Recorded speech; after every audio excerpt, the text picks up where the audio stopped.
पर युग के अनुसार श्री कृष्ण ने 126 वर्ष 8 माह तक धरती पर लीला की। उन्होंने अपने जीवन के 11 वर्ष ब्रज लीला में, 10 वर्ष मथुरा लीला में और लगभग 105 वर्ष द्वारका लीला में व्यतीत किए।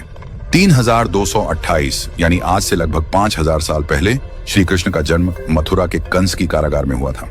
डर से वासुदेव श्री कृष्ण को गोकुल ले जाते हैं। 3222 में जब श्री कृष्ण 7 साल के थे तब उन्होंने गोवर्धन पर्वत उठाया था। फिर 3218 में जब श्री कृष्ण 11 साल थे तब मथुरा जाकर कंस का वध किया। इसके बाद उन्होंने कुछ समय मथुरा में व्यतीत किया, परंतु कंस के ससुर जरासंध के आक्रमण करने के कारण श्री कृष्ण ने मथुरा छोड़कर समुद्र के किनारे द्वारका नामक एक नई नगरी बसाई। 3140 में जब पांडव वनवास से वापस आते हैं तो दुर्योधन के राज्य को न लौटने पर कृष्ण महाभारत की घोषणा कर देते हैं और जब महाभारत शुरू हुआ तब कृष्ण की उम्र 79 साल की थी। 18 दिन चले इस भयंकर युद्ध में श्री कृष्ण ने पांडवों को विजय दिलाई और फिर द्वारका लौटाए। 3102 गुजरात के भालका में 126 साल की उम्र में जरा नामक शिकारी द्वारा तीर लगने के बाद श्री कृष्ण ने अपने मानव रूप को त्याग देते हैं और बैकुंठ धाम को प्रस्थान कर देते। उनके जाने के बाद द्वारका नगरी भी समुद्र में समा गई, जिसे आज भी खोजा जा रहा है।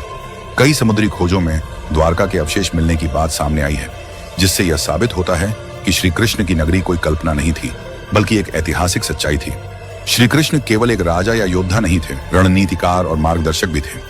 उन्होंने अर्जुन को भगवत गीता का उपदेश देकर केवल युद्ध का महत्व ही नहीं बताया, बल्कि जीवन का सार भी समझाया। आज हजारों वर्षों बाद भी श्री कृष्ण के विचार, उनकी गीता, उनकी लीला और उनका प्रेम लोगों के जीवन का मार्गदर्शन कर रहा है।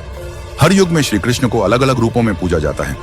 कोई उन्हें बाल गोपाल मानता है, कोई राधा कृष्ण के प्रेम को पूजता है, तो कोई उन्हें महाभारत के सारथी और गुरु के रूप में देखता है। आपको ये वीडियो पसंद आए तो एक लाइक जरूर करें और अपना कीमती सुझाव और फीडबैक नीचे कमेंट्स में लिखना न भूलें।